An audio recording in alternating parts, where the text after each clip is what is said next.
తిరుపతిలో Vega jewellers exhibition and sale. Hiranya bridal collection grand launch July 4th, 5th, hotel కాన్సిస్, తిరుపతి.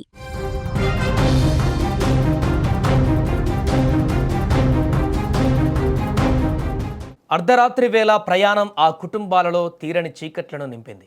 రెక్కాడితే గాని డొక్కాడని ఆ పేద కూలీల జీవితాలను విధి ఒకే ఒక్క ప్రమాదంతో చిన్నాభిన్నం చేసింది.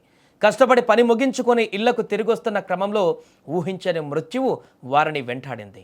ఒకే ఒక్క టైర్ పంచర్ రూపంలో వచ్చిన ప్రమాదం ముగ్గురి ప్రాణాలను గాల్లో కలిపేసింది.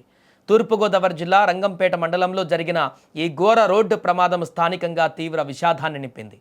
తూర్పుగోదావరి జిల్లా వడిసలేరు రంగంపేట మధ్య జాతీయ రహదారి పైన ఈ ఘోర ప్రమాదం చోటు చేసుకుంది. తెల్లవారుజామున సుమారు 3 గంటల సమయంలో ప్రయాణికులు గాఢ నిద్రలో ఉన్న వేళ ఈ దారుణం జరిగింది.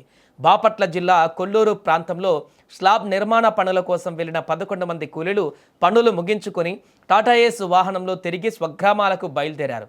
వీరంతా కాకినాడ జిల్లా సామర్లకోట, పిఠాపురం మండలము మల్లం, జల్లూరు గ్రామాలకు చెందిన వారిగా పోలీసులు గుర్తించారు. వాహనం రంగంపేట మండలం పరిధిలోనికి రాగానే ఒక్కసారిగా వాహనం టైర్ పంచర్ అయింది.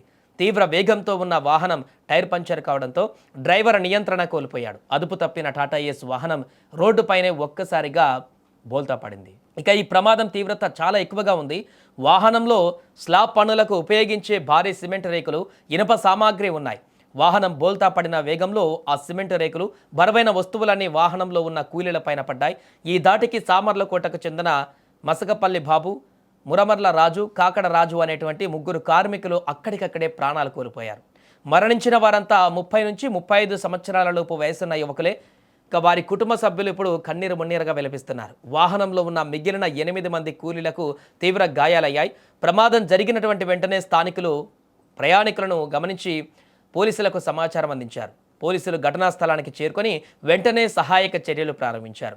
తీవ్రంగా గాయపడిన 8 మందిని 108 అంబులెన్స్ ద్వారా పెద్దాపురం ప్రభుత్వ ఆసుపత్రికి తరలించారు. క్షతగాత్రులలో కొందరి పరిస్థితి విషమంగా ఉన్నట్లు సమాచారం అందుతుంది.